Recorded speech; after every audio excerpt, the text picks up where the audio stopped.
Hello students. सो lecture number 2 में हम सब एंटर कर रहे हैं मूविंग चार्ज एंड मैग्नेटिज्म में।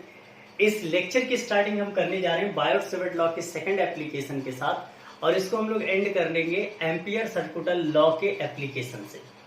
सो स्टार्ट करते हैं second application, magnetic field due to straight current carrying conducting wire. मान लिया जाए दोस्तों हमारे पास कोई एक straight current carrying conducting wire है और जिसमें आई करंट फ्लो हो रहा है। इनके वर्टेक्स आप अपने हिसाब से चुन सकते हैं, consider as A and B, और एक रेफरेंस पॉइंट हम लोग यहां से ले लेते हैं और इस रेफरेंस पॉइंट से ए डिस्टेंस पर कोई एक पॉइंट है, मान लिया जाए पी। इस पॉइंट पर हमें मैग्नेटिक फील्ड निकालना है, यानी उसका मैग्नीट्यूड और उसका डायरेक्शन, दो चीजें कैलकुलेट करना है। और इसके लिए हम लोग क्या करते हैं, सपोज दैट कि P का A से जो एंगल फॉर्मेशन हो रहा है दैट इज फाई 1 और B से जो एंगल क्रिएट हो रहा है दैट इज फाई 2। ये दोस्तों बहुत इंपॉर्टेंट रहेगा सो दैट कि हमें इंटीग्रेट करने में आसानी हो सके।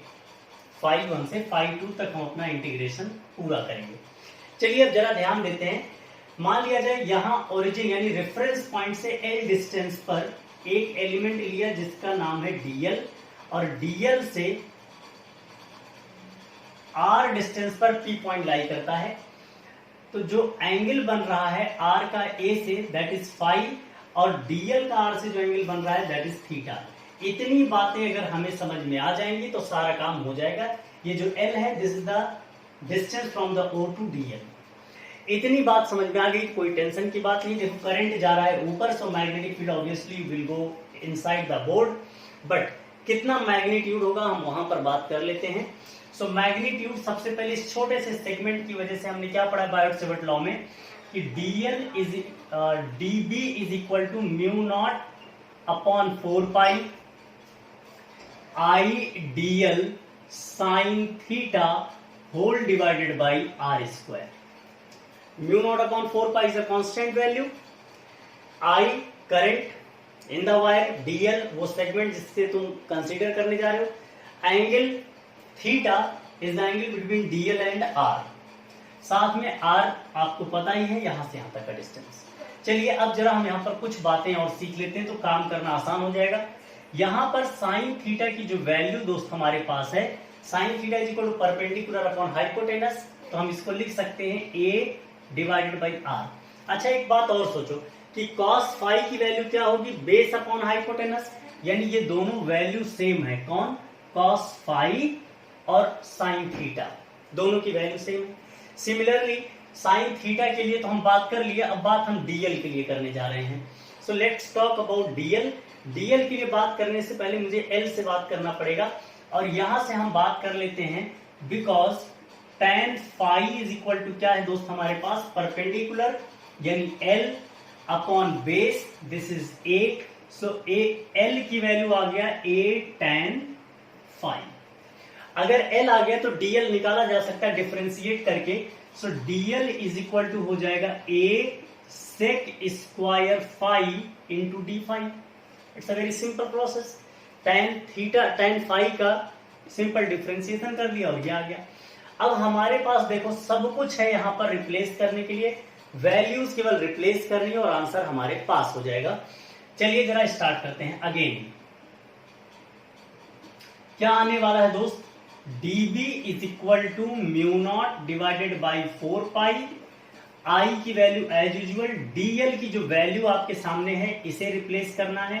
सो A sec square phi D phi, ये DL खत्म। साइन थीटा को हम लोग cos फाई लिख सकते हैं, सो cos फाई लिख लिया जाए। अगेन हम लोग अगली बात करने जा रहे हैं, यहां तक की बात खत्म, डिवाइडेड बाई R स्क्वायर। देखो यहां से अगर हम R के बारे में बात करें तो देखो A is a fix value, क्योंकि A रेफरेंस लिया गया तो R को भी हम इस फॉर्मेट में लिख सकते थे, क्या कि R is equal to A divided by cos phi. तो अगर R स्क्वायर है तो ऑब्वियसली नीचे A स्क्वायर आएगा और नीचे cos स्क्वायर फाई चला जाएगा ऊपर cos स्क्वायर फाई बनने के लिए। ये हमारे पास पूरा अरेंजमेंट तैयार हो गया जिसके बारे में हमें सब कुछ पता है इस समय। चलिए जरा और आगे थोड़ी सी बात करते हैं cos स्क्वायर फाई से sec स्क्वायर फाई तो कैंसिल हो जाएगा क्योंकि एक दूसरे के रेसिप्रोकल होते हैं। सो dB की जो हमारे पास एग्जैक्ट वैल्यू आएगी that is mu not divided by 4 pi आई, और एक आई से दोस्त एक आई और हम कैंसिल, ए से एक ये कैंसिल करने जा रहे हैं। सो आपके सामने केवल बनेगा I cos phi d phi whole divided by A. ध्यान रखा जाए यहां पर everything is constant except phi, क्योंकि फाई चेंज होगा फाई 1 से लेकर फाई 2 तक। तो चलिए जरा बात करते हैं integrating both the sign. Integrating both side, integrate करने से फायदा क्या हो जाएगा दोस्त, मैं इसको यहां लिखने जा रहा हूं कि जो dB होगा वो ऑटोमेटिक B बन जाएगा, यानी complete magnetic field mu naught upon 4 pi constant है, आउटसाइड आ जाएगा, I कांस्टेंट है, A कांस्टेंट है, इतनी बातें बाहर। अंदर जो रह गया that is cos phi d phi, और जो फाई का इंटीग्रेशन है वो कहां शुरू हो रहा है, फाई 1 से लेकर फाई 2 तक। लेकिन ध्यान रखा जाए जब भी हम एंगल को एंटी क्लॉकवाइज लेते हैं तो वो पॉजिटिव होता है, और क्लॉकवाइज लेते हैं तो वो निगेटिव होता है। इनफैक्ट दूसरी और एक बात, जब भी रेफरेंस पॉइंट से हम ऊपर की तरफ एंगल लेके जाएंगे दोस्त, वो हमारा पॉजिटिव बन जाता है, और नीचे लेके जाएंगे तो वो नेगेटिव बन जाता है। तो यानी हमारे पास अगर वैल्यू है तो माइनस थीटा 1 से लेकर थीटा 2 तक, या फाई 1 से लेकर फाई 2 तक, ये हमारे पास आ जाएगा। इसको माइनस में लिख लीजिएगा, क्योंकि यहां से चलकर यहाँ अगर रेफरेंस ये हमारा 0 है तो इधर प्लस इधर माइनस ले लिया जाए।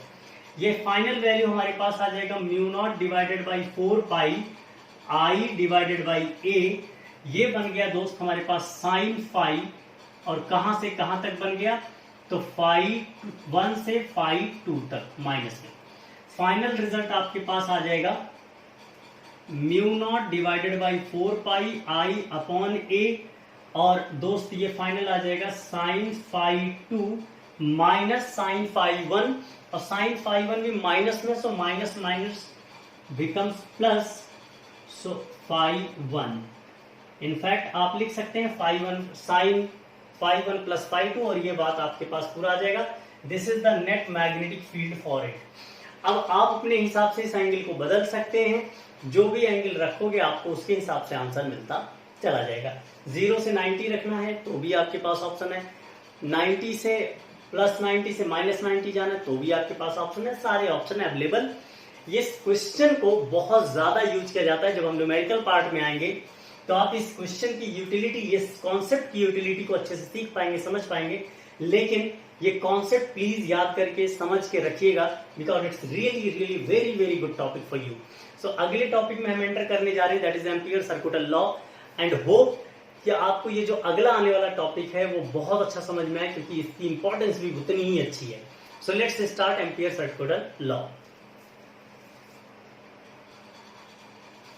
ओके, सो एम्पियर सर्कुलर लॉ में हमें क्या देखना है कि अगर किसी भी वायर में करंट फ्लो हो रहा है, if any wire having a current I, तो इस करंट के कारण इस वायर के चारों तरफ एक मैग्नेटिक फील्ड जनरेट होगा। इट्स वेरी नॉर्मल थिंग, जैसा बताया जा चुका है। तो इसमें जो मैग्नेटिक फील्ड जनरेट होगा वो आप देखेंगे तो एक सर्कुलर फॉर्मेट में जनरेट होगा, यानी अगर एक पॉइंट को पकड़ोगे तो उस पॉइंट के चारों तरफ क्या होगा, एक सर्कल, और अगर आप पूरे को देखते हो तो इट विल सिलेंडर। अब जरा सिचुएशन को थोड़ा सा ध्यान से समझा जाए। अगर हम लोग किसी भी पॉइंट को देखें तो इसके चारों तरफ मैग्नेटिक फील्ड जनरेट होगा लाइक दिस। मैं आपको बता दूं ये मैग्नेटिक फील्ड ऐसा नहीं है, सर्कल इस तरीके से है। तो मैं आपको दोबारा बताऊंगा, सर्कल का अगर वो पोर्शन देखना चाहोगे तो आपको केवल एक लाइन मिलेगा, तो वो फील्ड नहीं आएगा, इसलिए मैंने आपको इस तरीके से दिखा दिया। और करंट अगर ऐसे जा रहा है तो magnetic field will go inside right side में और आउटसाइड लेफ्ट में। कहने का मतलब जब भी इस तरीके की कोई चीज का मूवमेंट होता है तो ये किस तरीके का मूवमेंट हो गया, एंटी क्लॉकवाइज मूवमेंट। तो यहाँ पर एंटी क्लॉकवाइज मैग्नेटिक फील्ड का मूवमेंट होगा, यानी हर पॉइंट पर आपको मैग्नेटिक फील्ड मिलेगा। ध्यान ये रखना है इस साइड का जो भी मैग्नेटिक फील्ड होगा वो इनसाइड द प्लेन होगा, और इस साइड जो भी मैग्नेटिक फील्ड होगा वो आउटसाइड द प्लेन होगा। अब इस पूरी लाइन में जो मैग्नेटिक फील्ड होगा उसका जो लाइन इंटीग्रल है, in fact line integral of magnetic field, what is the meaning of it, यानी हर पॉइंट पर जो मैग्नेटिक फील्ड है अगर मैं उसकी लेंथ से मल्टीप्लाई कर दूं तो ये लाइन इंटीग्रल बन जाता है। यानी हर लाइन का इंटीग्रेशन हो गया विथ मैग्नेटिक फील्ड। इसको लिखा कैसे जाता है, B डॉट dl, अगर छोटा सा सेक्शन कर रहा हूं और इसका total integration, so B dot dl is always equal to mu naught I। In fact, we can write line integral of magnetic field is the product of permeability of the free space and amount of current flow through the wire। ऐसा है कि इसमें एक current flow हो रहा है, अगर number of wires में करंट ज्यादा है, सपोज में I1 और इसमें I2, तो मुझे यहाँ पर I की जगह I1 प्लस I2 लिखना पड़ता। और सपोज अगर उल्टे डायरेक्शन में कोई करंट जा रहा है, दैट इज I3, तो अब मुझे ऊपर जाने वाले को अगर मैं प्लस लिख रहा हूँ तो मुझे लिखना पड़ेगा I1 plus I2 minus I3। ये पूरा line integral of magnetic field हो जाता है। और ये कंप्लीट इंटीग्रेशन बेहतर रहता है कि अगर हम इसका लाइन, क्योंकि पूरे में होता है एक सर्कल बना लेता है, तो हम क्या कह सकते हैं, क्लोज इंटीग्रल कह सकते हैं। कोई प्रॉब्लम की बात यहाँ पर नहीं है। अगर इस चीज को थोड़ा और डीपली देखा जाए, जरा ध्यान देना कि आप एक रिंग के किसी एक पॉइंट को अगर पकड़ रहे हैं या एक वायर के पॉइंट को पकड़ रहे हैं, तो चारों तरफ क्या बन रहा है, सर्कल। तो सर्कल का टोटल जो सरकमफ्रेंस निकल के आएगा, डीएल जो निकल के आएगा for the circle, that could be what, b into 2 pi r। r is the radius is equal to mu naught I। तो जो मैग्नेटिक फील्ड मिलेगा उसके सरकमफ्रेंस पर हर पॉइंट पर, यानी each and every point on the circumference of the circle will be mu naught I whole divided by 2 pi r। This will be the magnitude at every place. इसी concept का use करके, Ampere circular law के concept का use करके हम सबको solenoid and torrid, दो बहुत इंपॉर्टेंट एप्लीकेशन को यूज करना है जो हमारे इलेक्ट्रॉनिक गैजेट्स में यूज किए जाते हैं, चाहे वो टीवी हो, चाहे वो कंप्यूटर हो, इन सब में इनका यूटिलिटी है क्योंकि वो यूनिफॉर्म मैग्नेटिक फील्ड देते हैं। साथ में एक बहुत इंपॉर्टेंट बात अब मैं आपको यहाँ से शेयर करने जा रहा हूँ, उस बात को भी सीख लेंगे तो आगे हमारा एप्लीकेशन सीखना थोड़ा आसान होगा। मान लो मेरे पास कोई एक करंट कैरिंग सर्कुलर लूप है या सर्कुलर कॉइल है, इसमें भी करंट फ्लो हो रहा है, इस तरीके से एज्यूम कर सकते हैं। अब सिचुएशन क्या होगा, अगर करंट इस तरीके से जा रहा है तो मैग्नेटिक फील्ड इधर की तरफ आपको कैसा दिखेगा, लाइक दिस।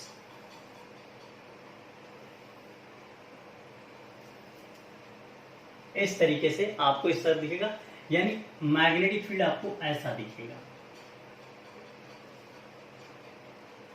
Like this. और अगर इस तरीके से मैं बात करूं, फिर से ये नीचे की तरफ आ रहा है, तो इधर से भी बाहर, यानी ये फिर से इस तरीके से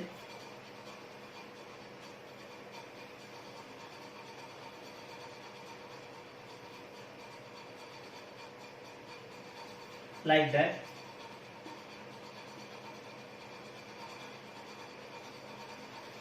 इस तरीके का एक मैग्नेटिक फील्ड हमें देखने को मिलेगा। इनफैक्ट अगर मैं पूरी बात कहूं तो ये जो बाहर की स्ट्रेंथ है, ये अंदर वाले फील्ड के स्ट्रेंथ के कंपैरिजन में इतना वीक होता है कि हम सब जनरली इधर का मैग्नेटिक फील्ड जीरो ही ट्रीट कर लेते हैं, अप्रॉक्स जीरो ले लेते हैं, क्योंकि ये नेग्लिजिबल होता है इसकी स्ट्रेंथ के कंपैरिजन में। और साथ में अगर करंट बहुत स्ट्रांग है तो ये फील्ड बढ़ जाएगा, अगर ये कॉइल की लेंथ छोटी है तो फील्ड और स्ट्रांगली बढ़ जाएगा।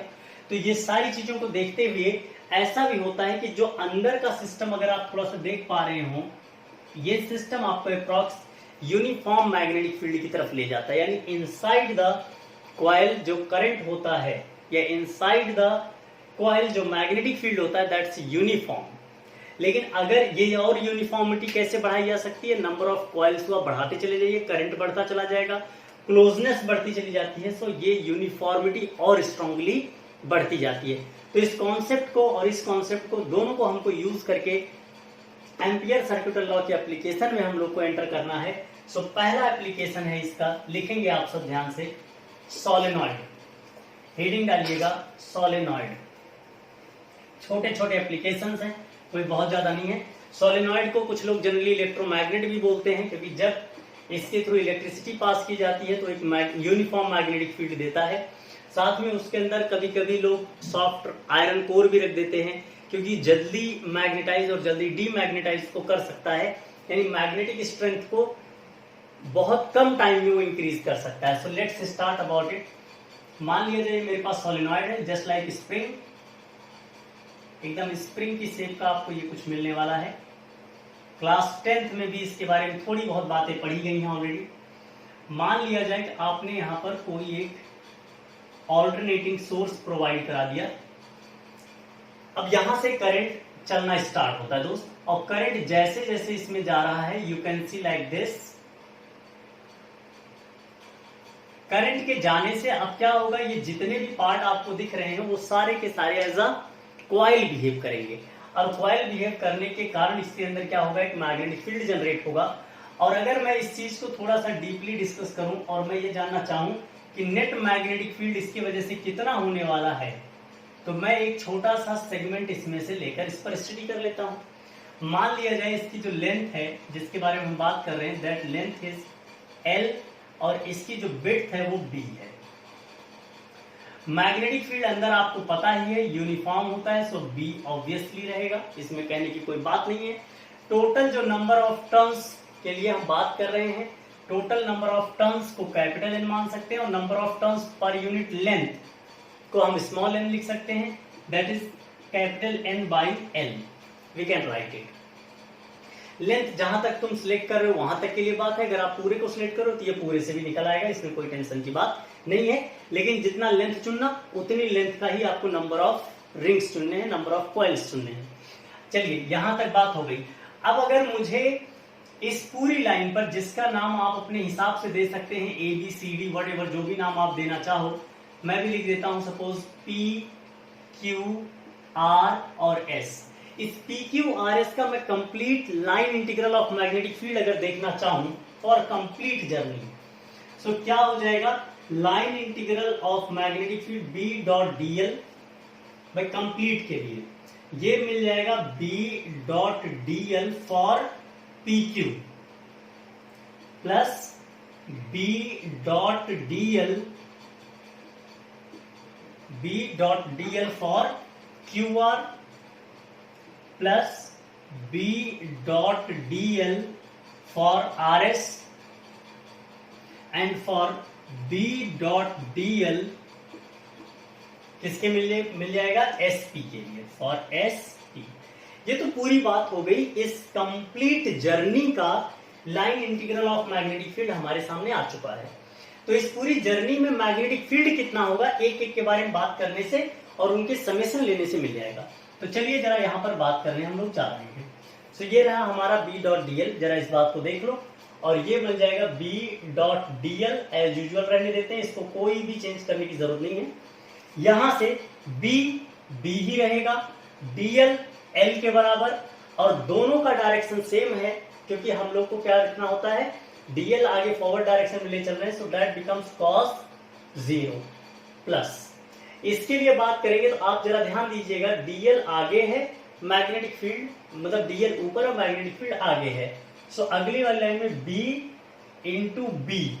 इंटू cos 90 ये लिया जा सकता है इस वाली लाइन में। अगले वाले पे हम चलते हैं। अगर आप थोड़ा सा ध्यान दें, हम लोगों ने बात किया था अभी थोड़ी देर पहले ही कि outside the coil magnetic field की स्ट्रेंथ इतनी वीक होती है कि उसको हम इग्नोर कर सकते हैं, so we can write 0 L into cos 180 plus अगली बात यानी लास्ट पे हम आते हैं फिर से B cos 90। मेरे दोस्त ये टोटल लाइन इंटीग्रल आने वाला है इस कॉइल के ऊपर PQRS सेक्शन पर। फाइनली कितना हो गया, B.dl की वैल्यू हमारे पास निकल के आई दोस्त BL, ये 0 हो गया, ये 0 हो गया, ये 0 हो गया, तो cos 90 0 ही हो जाता है। ये हमारा रिलेशन नंबर 1 आ गया। अब फ्रॉम रिलेशन नंबर 2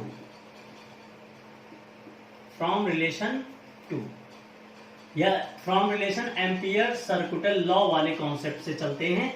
हमें ये बात पता है कि B.dl जो होता है वो म्यू नॉट I के बराबर होता है, और I भी हमें पता ही है।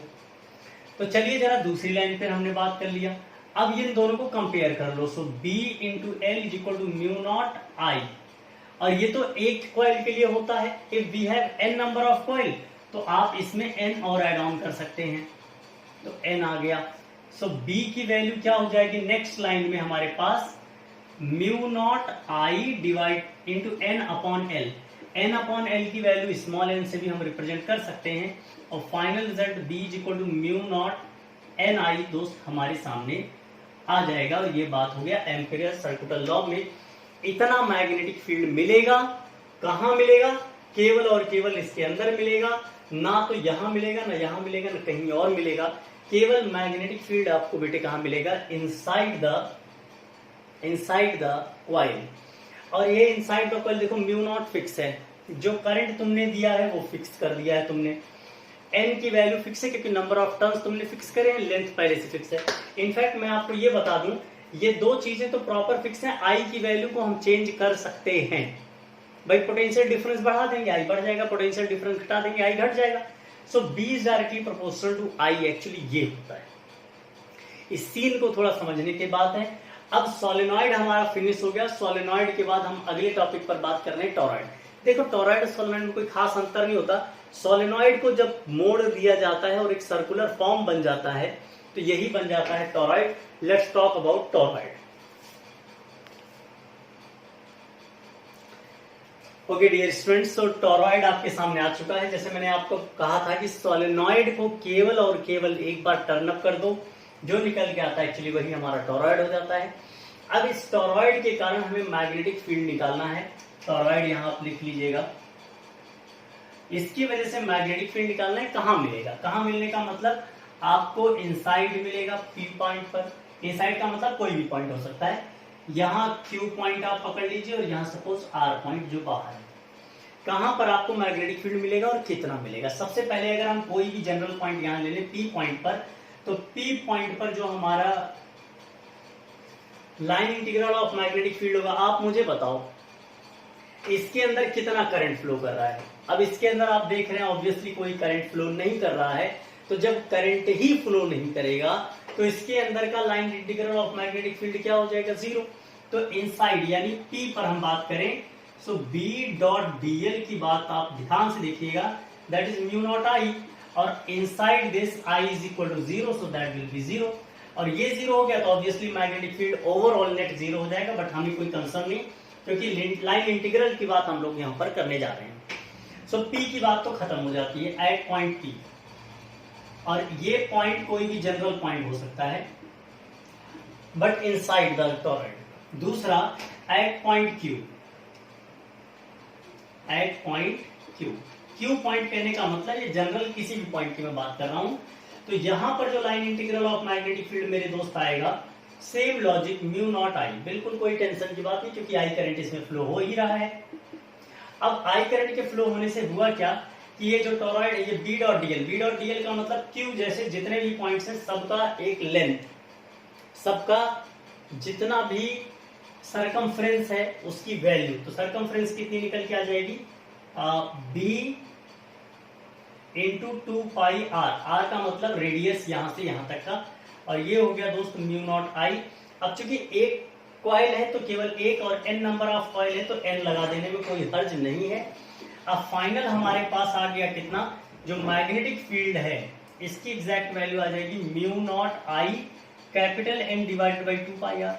अब ये जो 2 पाई आर है actually it is length, simple length of the circle. तो इसकी वैल्यू फिर से वही आ गई, नंबर ऑफ टर्न्स पर unit length, so mu naught n I,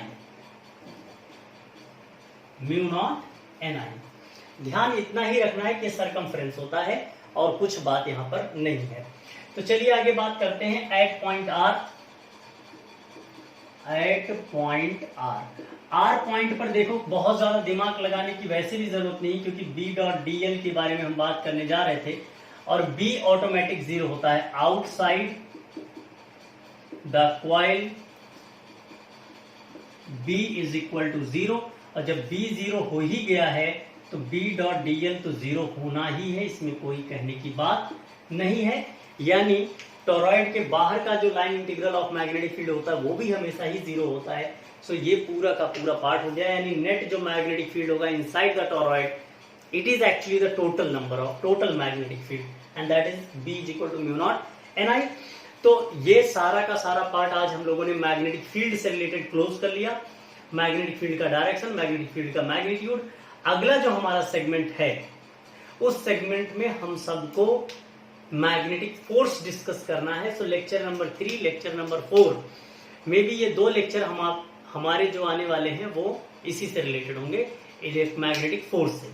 so thank you so much having the patience to listening and gaining some knowledge. Thank you so much, dear students. Thank you.